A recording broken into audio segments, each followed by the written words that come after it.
You gonna put it on the home screen so the movie's playing while you're talking in the beginning, or you just gonna go right into the space weather? Oh, you're on already? Well, Jake, why don't you say hi then? Welcome to the Grand Solar Minimum channel. Good evening. It is Tuesday, January 31st, 2018. Here at grandsolarminimum.com, just doing a quick little live update. Just had a really interesting conversation with Sasha Dobler. Is that his name? Dobler? He has the website abruptearthchanges.com. On his website, he's got several news articles that are current event related, grand solar minimum related, weather related, scientific related. And then he has a few ebooks that he does have available for free on his website. One's a small article. It's about 25 pages long. I recommend it, though. Pardon me. It's the basics, basically, on the grand solar minimum, solar cycles. So definitely something that everyone should take a look at. And then, of course, the book that he has out about the plagues and the possible correlation with solar minimums, grand solar minimums in particular. Now, not necessarily saying that every single grand solar minimum comes with a plague. There's just been a few instances so far that they've found. So, but very interesting conversation, very nice guy, and we'll be getting those interviews out to you guys as soon as possible. Got another exciting one coming up too. We'll get more into that tomorrow, but want to go ahead and take a look at our space weather real quick. Looking at KP indices on the forecast, the 3-day forecast. And they've been around 2 and 3 over the last several days. Excuse me. They're calling for a 3 and a 2. So really minor KP indice readings here in the foreseeable future. Nothing higher than a 3. Taking a look at our solar wind speed, we're in the low 300s, almost at 300 kilometers per second, with a density of under 3. So that's a very weak solar wind right now. And I wanted to show you, no sunspots. We are at day number 9 on the year. I'm sorry, day number 9 in a row without sunspots. That's our current streak. We've had over 16 days without sunspots this year in 2018. Wanted to show you guys something real quick. That might change here too as well. Here's the solar wind speed. I wanted to show its slow, steady decline and possibility of it dipping below 300 is possible as we look at the SDO, and there are no large coronal holes to speak of. But I had spotted some interesting action here on the eastern part of our sun. It kind of just pops up here at the last few frames. If you're looking at the sun at the 9 o'clock position, closer about midway point of the equatorial region, you'll see some sparking going on over here. It looks like a plasma loops, and it just really kind of appears out of anywhere. So I would not be surprised if this gets attention as a sunspot group. And go ahead and look at it on this angstrom right here. I think you see the action a little better. Mari, is my cursor showing up in the video? It's not moving. No. No? Okay. Again, look at the 9 o'clock position of the sun, and then right about the midway point, you'll see this little orange speck flare up. That might be an indication that as rapid as that was, that might be an indication we might see a sunspot appear in the equatorial region. So, and of course during the minimums, that's where we're going to see these sunspots. Equatorial maximums, you'll see them in the upper and the lower equatorial regions. So anyway, thought that was interesting. Go ahead and take a look at our forecast for this week and a few days ahead. It changes almost every time we come back and look at this, which, good news in my opinion. Looks like a lot of this snow is going to be light. Looking at today so far, going into Wednesday, light snow in the western New York. We've got some snow in the northwest, the upper elevations, Montana, Idaho, Wyoming, and of course parts of Wisconsin, Minnesota. You're looking at some snow. Put the map into motion. Little storm builds up in Canada and kind of kind of develops a little bit by the second. And I think when you look at it, this is similar to the recent snow that we had up here in the Northeast, where earlier predictions were showing lots of snow, and then that snow went away. And I think overnight we got close to 7-8 inches of snow. They were only calling for 5. So I think the same thing is possible with this system right here in the Northeast, 3 to 5, a quick 3 to 5. That's in and out of here. Looks like some lake effects. And then it gets a little interesting here on the 3rd, or that's a Saturday. Again, we're talking about these isobars being close together. That indicates rapid temperature fall. And of course, the closer they are together on these storms, that's higher winds as well. But we go into Saturday. Looks like Ohio Valley gets a decent little amount, probably a 3 to 5, 5 to 8 inches tops. Nice little system moving out through on the 4th. And again, in the Northwest, we're seeing that similar pattern that we had back in December, where the front was dipping from the Northwest like a slide into Texas, and then shooting the moisture and the precipitation right off the East Coast and up into the Northeast. And so the pattern pretty much looks the same. Snowstorm, couple days off, snowstorm, couple days off, snowstorm, couple days off. Now, these totals, in my opinion, just looking at this radar, it's very, very early. A lot can change. A lot has already changed. But what I like, what I'm seeing so far, is that this does not appear to be the darker blue like you see up here in Canada. None of these storms that are coming through the eastern, northeast, Midwest, none of them are heavy snowfall. Maybe in the mountains in the Northwest and Utah, but that's the good news, and that has changed. And my opinion on why it's changed is because we are dealing with much colder air coming down from the Arctic, and when as colder it gets, the less moisture can be held in the air. So, if anything, light snow, 3 to 5 inches for most of these snowstorms here.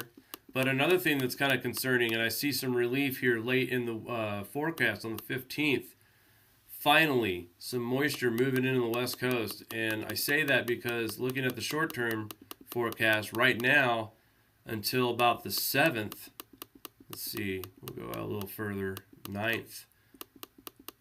We don't see any rain in Northern California until the 13th of February, so they desperately need some moisture out there, and it looks like they get plenty of it on Valentine's Day. Starman says you're going to break those keys, Jake. We usually stream live on my one computer, You and probably hear it pretty good. I was having having just push play. I was having an issue getting something signed in. So, just last minute, I grabbed the laptop and plug it in, and I'm like, we'll just go live from the laptop. But so what you're hearing is him I'm clicking clicking. the track. I could have just pushed play, but I was being, cheeky, I guess. Now, on another note, while you play this, Starman, one of our mods, he says, put Europe up on to the 12th. Whoosh. So yeah, I was actually, the reason why I wanted to show that, and that good, he must be in my brain, because there is a storm that moves off the East Coast, and I noticed that it picked up intensity as it's leaving, and I don't think it was this one, or the 9th. Maybe it is the 9th storm. Okay, so our storm in the 9th looked to be getting intensified as it moves off the East Coast. So yeah, let me go ahead and switch regions real quick. Sorry guys, I don't mean to be prejudiced out there for Europe. I apologize. We're all family. Just needs a reminder every once in a while. That's what we got Starman for. Thanks, buddy. All right, so we'll go ahead and I'll push play and then pause it when we get to the 12th. Pretty much you guys are getting wave after wave. You're getting all of our what's left over from our storm. Wow. this is some of the models on tropical tidbits. We'll put the link in the description. Lots of snow, lots of precipitation off and on. Oh, he wants me to go back to the 12th. I apologize. All right, so here we are on the 12th. Wow. I see what he wanted to look at. Very, definitely heavy snow, France, northwest region. And then we go into the 11th. Boom. Said a bad word. Whoops. Wrong show. Okay. And then, no, I see the explosion, the heavy precipitation that we're looking at here on the 12th, and near Italy, France, and of course, the winds too. Wow, that's going to be some really high winds. That's in the Alps, isn't it? That'll be something to keep your eye on, definitely, for sure. So the weather in the northern hemisphere doesn't look that great here for the next few days. We know we've talked about for the past several weeks that the temperatures in the northeast part of the country and over parts of Europe and Asia, I believe, we're going to see this polar vortex increase. And I know we're already starting to feel it. Tomorrow we're supposed to bounce back into the 30s. And then after that, I think that's it. Bye-bye 30s, and we're in the 20s. I know, it's sort of sad, though. This winter, 30 degrees feels so warm. It's great. 30 degrees. You know, it's been 19 what was the lowest it got, Jake? The one night, -3. -3, and then the wind chill is, like, ridiculous. So, you know, you have a warm up to 30 degrees. It's like, wow, it's warm out. It's just like ready to wear some shorts. And that's what, we were worried about this recent thaw, thinking that, 44 degrees was going to be enough to have that rapid melt. But thankfully, like I'd hoped for, it didn't. But, you get a 60-degree day in western New York or anywhere in the Northeast with 1.5 feet of snow on the ground, plus your creeks and rivers are already running high, that's trouble. And this spring is going to be trouble because what was leading me to my next point was in April, they're forecasting this cold air mostly through April too. So there's a chance that we're going to be looking at, freezing temperatures still through the midway through April. Oh, goodness. By the way, I wish everybody there, Planet X News, he is now an old man officially. He is the big 5-0, Planet X News. Scott. Happy birthday, Happy Scott. birthday, Scott. Behave yourself. It's your birthday, though, so it only happens. Guys, taking a look, this super blue moon, there are a lot of talks about this. We did a small video about it, talking about the basics of it and everything, what's going to happen, and interesting with the the copper colored shadow that will be reflected onto the sun, which will give it that hue, that bright orange, instead of, people hear blue moon and they're like, oh, is it really going to be blue? That's what I used to think anyway before I got a little educated. But take a look at the map where you can see the totality, and it looks like if you live in South America, you're not going to see any of it. And even us here on the East Coast, we're going to see limited parts, but anyone who really lives, it looks like Kansas back, you're going to get to see the majority of it. Especially if you live in Alaska, you're going to see the entire totality. So, lucky you guys.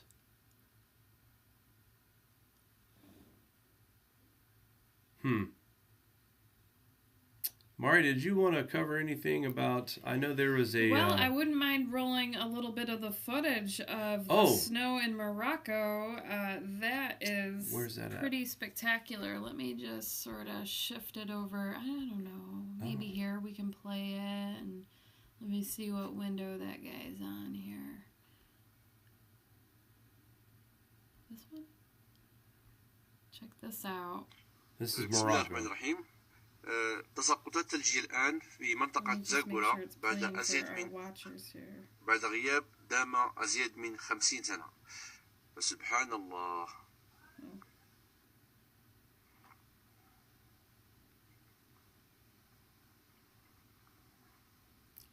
This is the first time in 30 years that they've seen snow.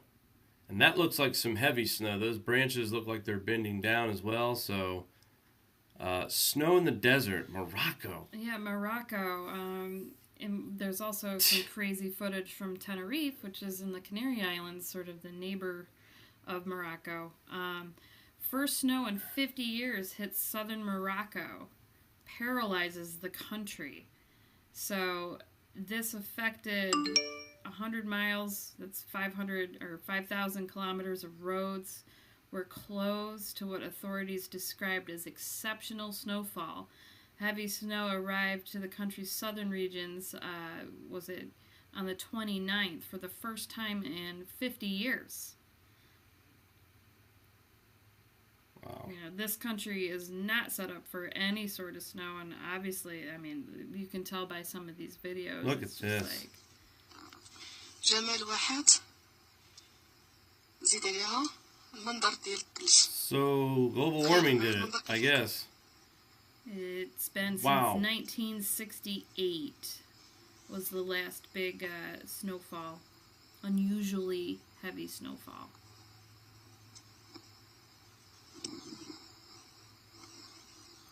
Well, you know, this is a statement that's been echoed throughout our community. What a time to be alive right now, to witness what we're witnessing. I mean, you know, some of these snowfalls haven't happened in 50 years in some of these spots that never have snow. Never. You know, to go 50 or 60 years without snow, and then when you do get a snow, I mean, that doesn't look like a dusting. That looks like a good 3 to 4, maybe 5, 6 inches of snow. Heavy snow, too.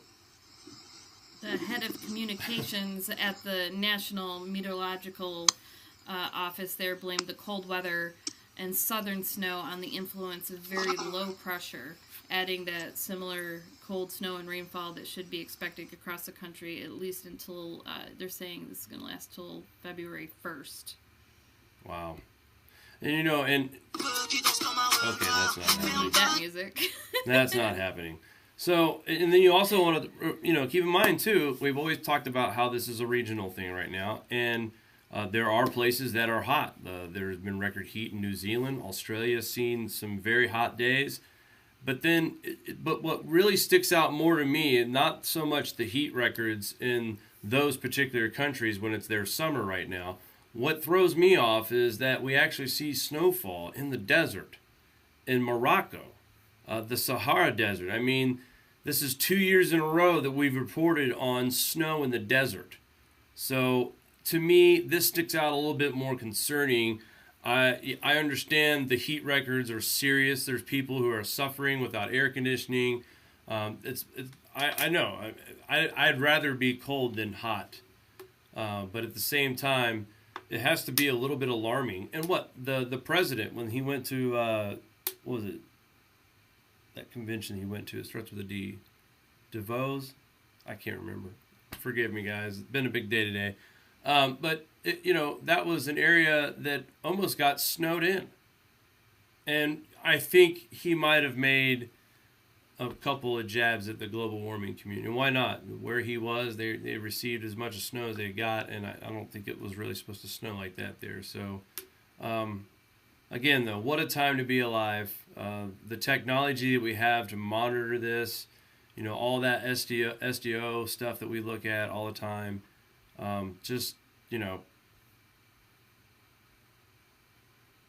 some interesting stuff. I'm just kind of flabbergasted right now looking at what I'm seeing. I apologize. Mari, do you have anything else you want to cover? I don't have a whole lot. I had put on our website and shared a link in the description of this chat. There is another volcano that is awakening, and That's right. you know, That's right. we're seeing this a lot more frequent. There are volcanic reporting agencies saying that everything's normal, but to me it does appear to be an uptick, and there's many people that do agree with that as well. So you have Mount Mayon going Still at a 4. Yeah. So This one here jumped up to a 2. do you have you shared? I don't know what screen they're looking at. I've got it. Oh, you do have yeah. it. Because I can't see. I don't have that up right now. For some reason, it's not coming up for me. Let me just turn this thing. But anyway, I'll put the links in there. We just wanted to hop on and say hi.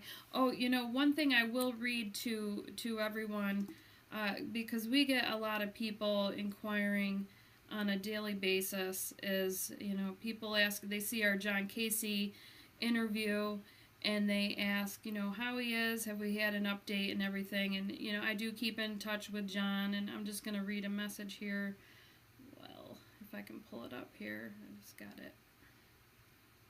I'm on my phone right now. Bear with me. I'm not on the laptop. So I was actually kind of impressed. We spoke to John, left him a message asking how he was, and he replied, and then we replied back and was surprised how fast he responded just because of how long it took the first time. So that's hopefully a sign of encouragement that he's getting better. He's and definitely getting better. One step at a time. There's been several people that have forwarded me information to give to John, and I've passed it on to John. And John's very humbled and very touched by everyone's compassion towards him and reaching out to him. He wanted us to thank you all for the kind words that you've sent in, that we've relayed back to him, and that his progress, he wanted to relay that his progress is continuing. You know, his family has a history of stroke. He is, you know, very thankful to have a second chance at life, and every day is a blessing. So definitely let's keep him in our thoughts and prayers. And, you know, John Casey's brought a lot of research and facts and proof to the table when it comes to what we love and research. So, you know, let's keep him in our thoughts. That's all. I was really happy to hear that he was doing well, and he's just staying focused on his health right now and on the mend, and just thankful to have another chance at life. So it was really good to hear. Yeah, it was good to hear because, you know, I value his information. And, you know, John Casey was probably the first person that I saw in the global cooling community. And his work is accurate. I mean, he's the most credible in my opinion. And I guess that was kind of like my favorite. So starting off early and not knowing much about it, I've trusted John's writings and his research, and it has not stirred me in the wrong direction yet. So definitely good to hear that John's doing well, or getting better at least. So I just want to, I just popped in the chat and I see DIY Solar and Wind. Thank you very much. Thank you for viewing us. You know, we enjoy what we do here, and we like sharing our thoughts and findings with you, and we love hearing back from you. So definitely thank you for supporting our channel. All our new viewers here, thank you so much for being here. And welcome to the new subs. Being a part of the community. All right, guys. Well, we're going to get off here. Stay tuned. We've got some more Ralph Whittier. Mari's got about 3 more parts to edit through, and then we'll get the Sasha interview with him. Very nice. Plus, we have another special guest on Thursday. We will let you guys know about that later. But until then, and I got another one on Friday as well. Friday, all kinds of stuff lined up. A little busy, so busy. Gonna try to get as much information as quickly as possible, guys, because we don't really know how much time we have. So it could be 10 years, it could be 4 years. So, with that being said, you guys take it easy, and we'll talk soon. Book that he has out about the plagues and the possible correlation with solar minimums, grand solar minimums in particular. Now, not necessarily saying that every single grand solar minimum comes with a plague. There's just been a few instances so far that they've found. So, but very interesting conversation, very nice guy, and we'll be getting those interviews out to you guys as soon as possible. Got another exciting one coming up too. We'll get more into that tomorrow, but want to go ahead and take a look at our space weather real quick. Looking at KP indices on the forecast, the 3-day forecast. And they've been around 2 and 3 over the last several days. Excuse me. They're calling for a 3 and a 2. So really minor KP indice readings here in the foreseeable future. Nothing higher than a 3. Taking a look at our solar wind speed, we're in the low 300s, almost at 300 kilometers per second, with a density of under 3, so that's a very weak solar wind right now. And I wanted to show you, no sunspots. We are at day number 9 on the year. I'm sorry, day number 9 in a row without sunspots. That's our current streak. We've had over 16 days without sunspots this year in 2018.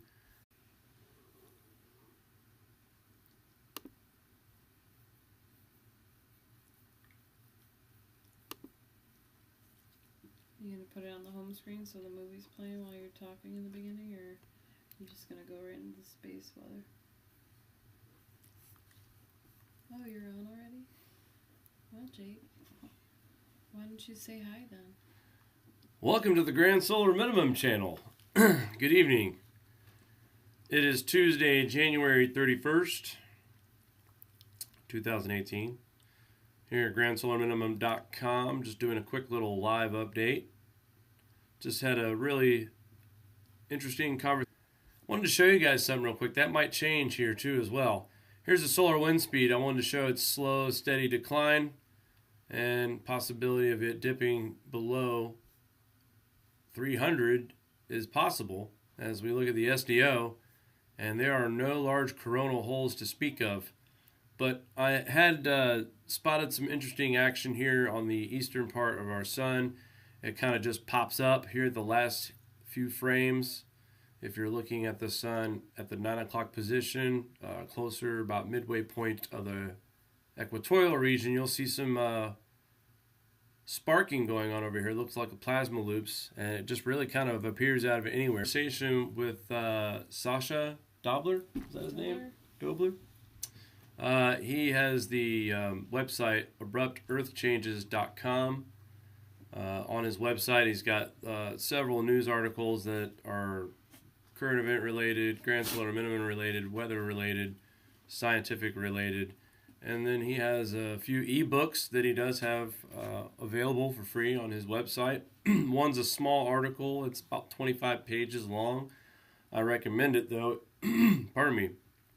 It's the basics, basically, on the grand solar minimum, solar cycles. So definitely something that everyone should take a look at. And then, of course, the